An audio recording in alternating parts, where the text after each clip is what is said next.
ராமராஜ்யம் அமைய வேண்டும் என்பதற்கு அடிக்கடிக்கு நாம் கேள்விப்பட்டிருப்போம். காந்தியடிகளும் இந்தியா ராமராஜ்யம் அமைய வேண்டும் என்று கூறியிருக்கிறார். ராமாயணத்தில் வரும் ஆட்சி முறையே தான் ராமராஜ்யம் என்று சொன்னார் காந்தியடிகள். அதில் நாம் உள்ளே புகுகிறோம். சாதாரண ஒரு பாமரன் கருத்துக்களை பகிர்ந்து கொள்கின்ற போது சீதையின் கற்பை வலியுறுத்தி அவன் சந்தேகப்படுகின்ற போது ராமன் அதை ஏற்றுக்கொண்டான் அரசவையில் என்றால் ஒரு டெமோக்ரட்டிக், அதாவது ஜனநாயகம் என்னும் கருத்தாக்கத்திற்கு மிகவும் சிறந்த உதாரணம்.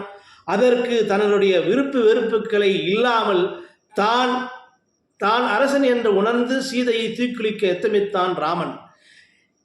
அதே போன்று இந்த மிகப்பெரிய பலவானாக இருக்கக்கூடிய கும்பகரனையும் மிகப்பெரிய பலசாலியாக இருக்கக்கூடிய வாலியும் உற்ற வீரனாக இருந்தாலும் நீதிநெறி தவறாமல் அவர்களை நீதியின் முன் நிறுத்த வேண்டும் என்று யுத்தம் செய்து அழித்தான் இந்த ராமன். அதே போன்று யுத்தகலத்தில் ராவனை எதிர்த்து ராவணன் நிற்கின்ற போது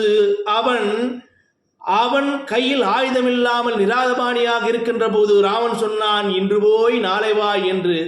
இதைத்தான் சொல்லுகிறது இந்த ஜெனுவா கான்வெஸ்டஸ் போன்ற போர் விதிகளும். இதுவே முன்னோடி.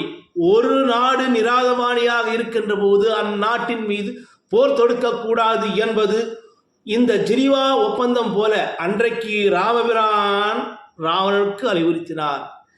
ஒரு சிறந்த தலைவன் என்பவன் அதிகாரத்தால் ஆள்பவன் அல்ல, அன்பாலும் அறத்தாலும் மக்களின் உள்ளங்காலாலும் ஆள்பவன். ராமாயணம் சொல்லும் இந்த அரசியல் பாடம் என்றென்றும் உலகிற்கு தேவை என்பதை இங்கே பறைசாற்றி நானும் முடிக்கிறேன். நன்றி, வணக்கம்.